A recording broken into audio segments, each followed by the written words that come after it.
What's up everybody, and welcome back to episode 2, if you will. This is the first time that I pick up my bow in a week's time. I haven't been able to shoot. I had a rough week, but nevertheless, in the meantime, I've moved back to 40 meters. I've been knocking off all my fletchers, which is actually a good problem. So it feels like I'm slowly building some confidence up with this Hinge, and things are looking good. I also have a new release incoming, so I'll be doing a review on that as well. So I'm looking forward to that. First, let's start off this session.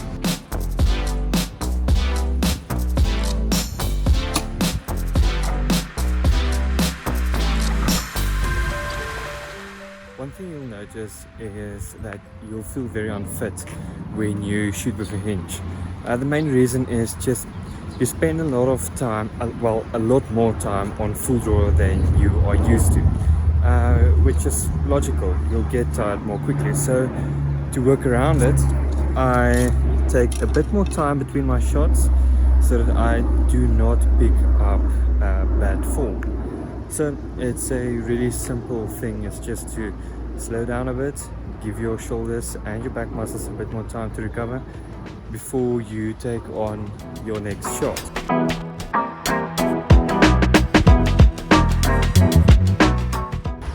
So if I don't take time off between my shots, it starts to become a problem. It gets messy.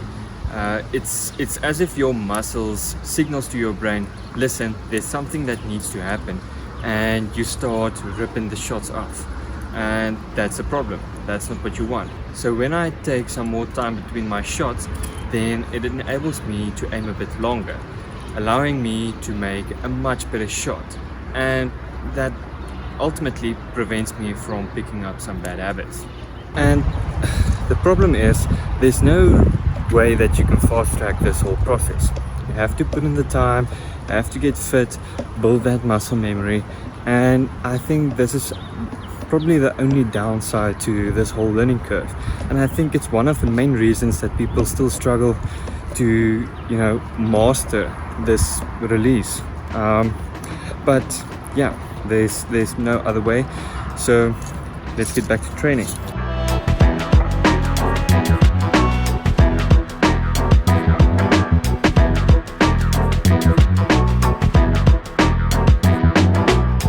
So upon editing this video, I felt like I'm not giving enough information through. Obviously that's what I want to do, so I held back the video a bit.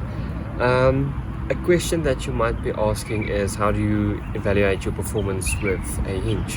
And there's no better way to do it with score. I mean, the numbers doesn't lie. But in a way that can also put unnecessary pressure on you. And when you start out, that's not the kind of pressure that you want from the start. So I would suggest, ease yourself into it, get to know the release, the feel of it, the shot process. Get used to all those smaller things and get it under your belt, lay your foundation, and when you start getting comfortable and you see you can shoot decent groupings, then I would advise using a scorecard method on any target, whether you shoot 3D, field, FITA, indoor, it doesn't matter. But as long as you know you are going forward, then it's all thumbs up. So for a start, I would use my grouping size to see if I improve or not. My groupings from the start were hideous, and you'll need to learn to accept it.